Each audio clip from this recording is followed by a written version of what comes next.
ये सुरंग बहुत ही लंबी है, पर ये प्लाजुएला के काफी करीब है। मैं यकीन से कह सकता हूँ ये जेसुइट टनल है। अरे यार, टनल ब्लॉक्ड है। मैं ऊपर जाकर देखता हूँ क्या नजर आता है। ओह, पत्थर गिरते ही जा रहे हैं। आगे जाता हूँ।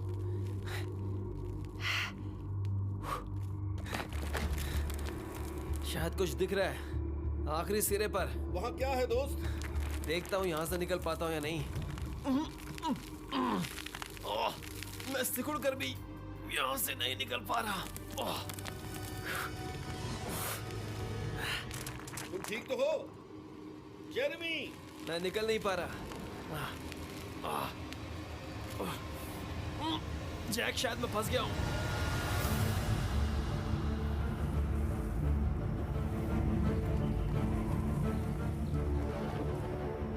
कहते हैं कि वेस्टर्न बोलिविया की दूर दराज की एक घाटी में सोने का विशाल खजाना छिपा हुआ है।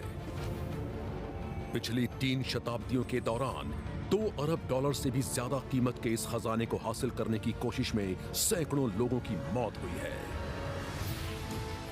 अब ट्रेजर हंटर्स के एक जांबाज दल को यही वो जगह है। एक नया सुराग मिला है। खजाना मॉनेस्ट्री के ठीक नीचे है। उनके पास 1 शताब्दी की कोशिशों की जानकारी है और वो कटिंग एज टेक्नोलॉजी, यहाँ खाली जगह है और भारी इक्विपमेंट की मदद से घाटी में खतरों का सामना करेंगे।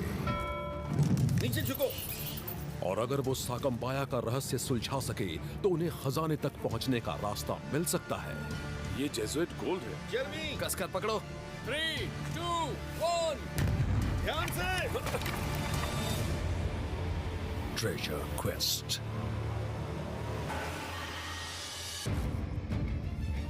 पिछले एपिसोड में आपने देखा यहाँ झाड़ियाँ हैं। काफी वक्त से यहाँ कोई आया नहीं है। टीम ने साकम्बाया वैली में एक कामयाब शुरुआत की है।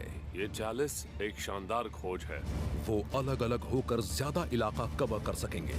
शॉन कैरी सावधानी से उस पहाड़ी की छानबीन कर रहे हैं जिस पर पिछले सभी एक्सपेडिशंस में फोकस किया गया।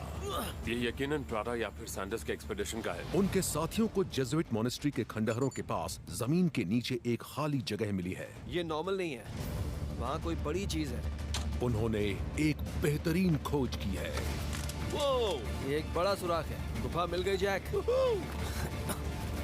जरा देखो इसे। ये सुरंग 300 सालों से दबी हुई थी जिसे हमने अभी ढूंढा है। ये एक अहम सुराग हो सकता है।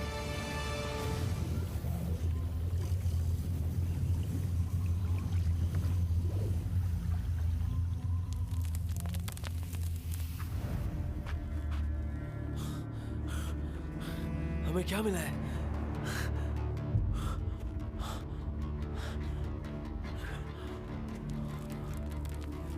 साकम्बाया में अब तक जितने भी एक्सपीडिशंस हुए हैं, शायद उनमें से सबसे पहले हम ही हैं जिन्होंने इसे ढूंढा है। साकम्बाया वैली की गहराइयों में जेरेमी और जैक ने सदियों पुरानी सुरंग ढूंढी है जो ला प्लाजुएला मॉनेस्ट्री के पास जमीन से 15 फुट नीचे है। ये खोज एक्सपीडिशन के लिए अहम मोड़ साबित हो सकती है क्योंकि हो सकता है कि सुरंग को साकम्बाया ट्रेजर कहे जाने वाले $2 अरब के सोने को छिपाने या कहीं ले जाने के लिए बनाया गया हो। संकेत यही है कि यहां कभी छानबीन नहीं हुई। इस तरह की सुरंग बनाना आसान नहीं है। इसे हाथ से तराशा गया है और ये आइसोलेटेड है। कोई नहीं जानता होगा कि खजाना कितना बड़ा है और उसमें क्या था जब उसे यहाँ लाया गया होगा। जेसुइट सुरंगें बनाया करते थे। उनकी सुरंगें अर्जेंटीना और अमेरिका तक में होती थी और वो सीक्रेट चीजों के लिए बनाई जाती थी। पिछली शताब्दी के दौरान आर्कियोलॉजिस्ट्स ने दुनिया के 5 कॉन्टिनेंट्स में 100 से ज्यादा जेसुइट टनल्स और तहखाने ढूंढे हैं। मुख्य तौर पर 16वीं और 17वीं शताब्दी में बनी इन सुरंगों का निर्माण अलग तरीकों से किया गया था। अंडरग्राउंड स्ट्रक्चर्स के नेटवर्क की तरह मास्ट्रिक नीदरलैंड्स और बुएनोस एयर्स अर्जेंटीना में बनी कुछ विशाल सुरंगें मीलों दूर तक फैली हुई हैं, जबकि कुछ दूसरी जैसे सांता क्रूज काउंटी एरिजोना या पास्को पेरू में मिली सुरंगें बेतरतीबी से बनी हैं और 100 गज से भी छोटी हैं। लेकिन हिस्टोरियंस का मानना है कि लगभग सभी खुफिया सुरंगों का इस्तेमाल मुसीबत के वक्त बचकर भागने या कीमती सामान छिपाने के लिए होता था।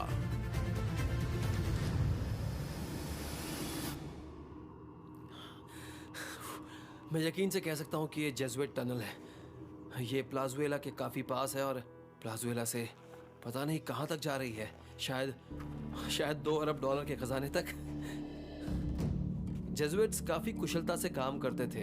वो सुपर मैकेनिकल थे। उन्होंने ट्रांसपोर्ट सिस्टम्स बनाए, गोदामों और घरों तक जाने के लिए चर्चेस से सुरंगें बनाई और कुछ सुरंगें तो करीब 15 किलोमीटर लंबी थीं। ये सुरंग क्योंकि प्लाजुएला के नजदीक है तो मेरे ख्याल से इसमें वो खजाना छिपा हो सकता है। देखते हैं। जेसुइट मार्किंग्स पर जरा नजर रखना। वो कई तरह के सिंबल्स इस्तेमाल करते थे, जैसे एल्केमी सिंबल्स, ग्रीक सिंबल्स। वो करीब 200 तरह के सिंबल्स इस्तेमाल करते थे। हाँ, सुरंग की दीवारें हाथ से तराशी गई हैं। इसमें कोई सपोर्ट नहीं है। इसकी छत किसी चीज पर नहीं टिकी है। यहाँ सिर्फ ठोस चट्टाने हैं। ये सेफ नहीं है। देखो यहाँ से ये सब झड़ रहा है। हाँ, ये इसकी परतें हैं। मुझे तो डर लग रहा है कि कहीं ये हमारी आवाज से ही नीचे न गिर जाए। ऐसा हुआ तो हम दब जाएंगे।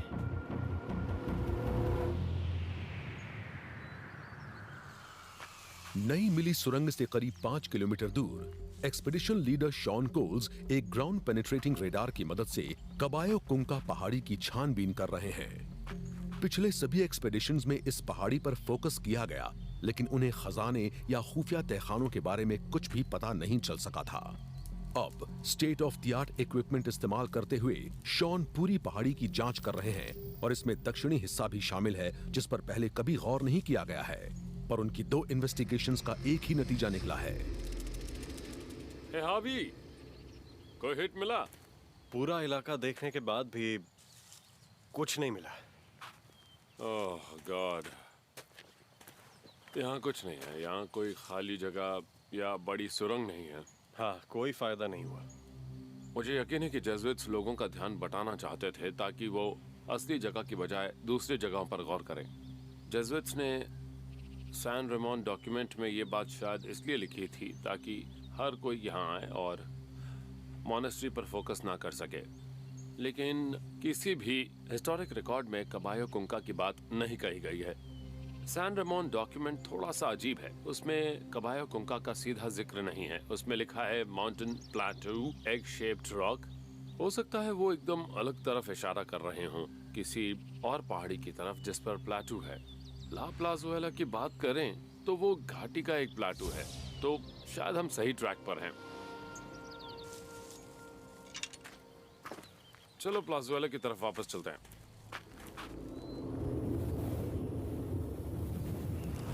खाटू नदी के दूसरी तरफ जेरेमी और जैक पूरी सावधानी बरतते हुए जेसुइट सुरंग में आगे बढ़ रहे हैं, जो उन्हें जगह जगह से झड़ती हुई नजर आ रही है। जरा इस जगह को देखो और यहाँ भी। ध्यान से, ध्यान से, ध्यान से। ये डेथ ट्रैप है। ये छत कभी भी गिर सकती है और हम यहाँ दब के मर सकते हैं। इसे देखो जेरमी, यहाँ पर ये निशान देखे? हाँ, ये ड्रिल मार्क्स हैं। इन्हें हाथ से काटा गया है। उनके हथौड़ों पर स्टील था। वाह। उनके पास सिंगल या डबल जैक ड्रिल सिस्टम था जिसमें ड्रिल स्टील होता था और कोई उस हथौड़े से हिट करता था। डबल्स में कोई स्टील को पकड़कर घुमाता था और कोई दूसरा आदमी उसे हिट करता था। रिस्की काम। हाँ, बहुत ज्यादा। शायद वो उस सोने को ढूंढ रहे थे जो इन सीम्स में था। तुम्हारा मतलब इस सुरंग का इस्तेमाल खजाना ले जाने के अलावा किसी और काम के लिए भी होता था? कुछ भी कहना मुश्किल है। ये यकीनन एक सीक्रेट सी दिखने वाली सुरंग है, पर शायद ये कभी फंक्शनिंग माइन भी रही है। ये एक पुरानी सुरंग है। यहाँ छेनी और बोरिंग के निशान हैं और कोई सपोर्ट नहीं है। ये ऐसी चीज नहीं है जो पिछले करीब 100 सालों में हुई हो। मुझे यकीन है कि ये 16वीं या 17वीं शताब्दी के दौर की कंस्ट्रक्शन है।